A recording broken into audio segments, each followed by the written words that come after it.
The angel's fishing trip.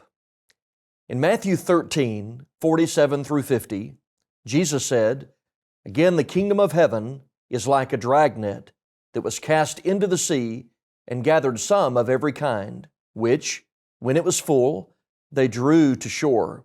And they sat down and gathered the good into vessels, but threw the bad away. So it will be at the end of the age. The angels will come forth, separate the wicked from among the just, and cast them into the furnace of fire. There will be wailing and gnashing of teeth." In the parable of the net, angels are pictured as casting a net into the earth to catch and bring people to judgment. As with the previous four parables in Matthew 13, the parable of the net has a twin in the parable of the tares. The first emphasizes separating believers from unbelievers at the end.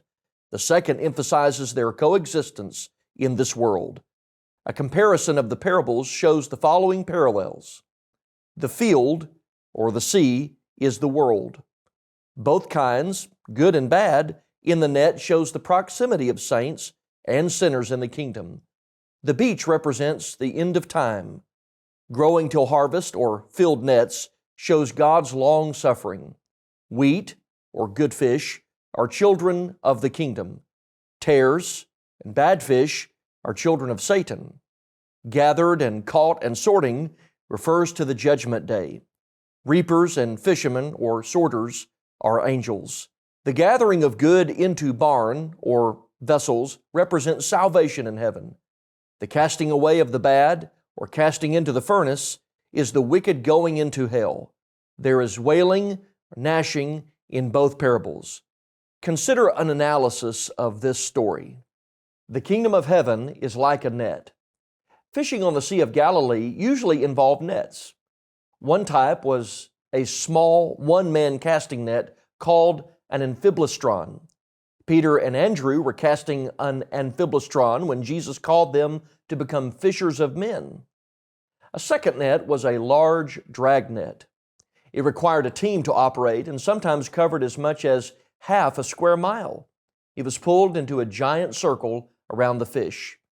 The angels will cast the net into the whole earth and harvest all humanity, which was cast into the sea.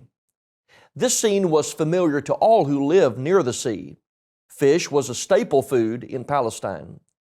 Fishing is often used to represent spiritual truths. Satan baits the hook with attractive temptations. Disciples were fishers of men.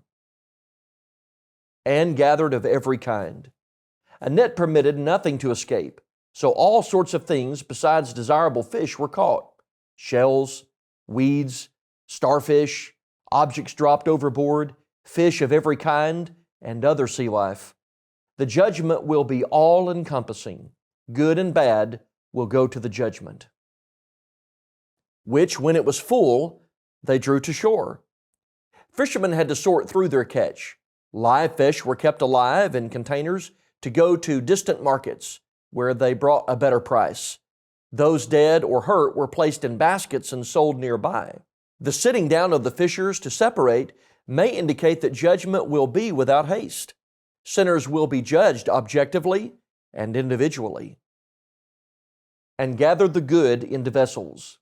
What the barn was in the parable of the tares, the vessels are in this parable, heaven. In other places, heaven is prefigured as a mansion, an everlasting home, and a city with foundations. As there were only two kinds of fish, good and bad, so there are only two kinds of mature people, the righteous and the wicked. The bad are those who produce evil fruit and or do not produce good fruit. Threw the bad away and cast them into the furnace of fire. In those days, fishermen typically threw trash fish on the bank to die.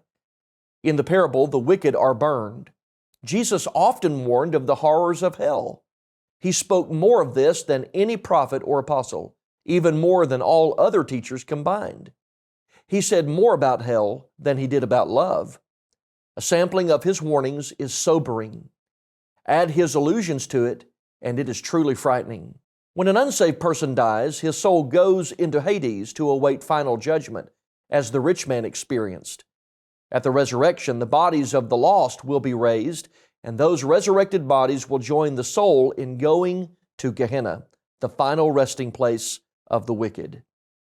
The torments of hell, including shame and everlasting contempt, will involve the torment of both body and soul. Torment will be experienced in varying degrees. John Gerstner wrote, "Hell will have such severe degrees that a sinner, were he able, would give the whole world if his sins could be one less. The suffering will be unending, which is the most horrible concept of all."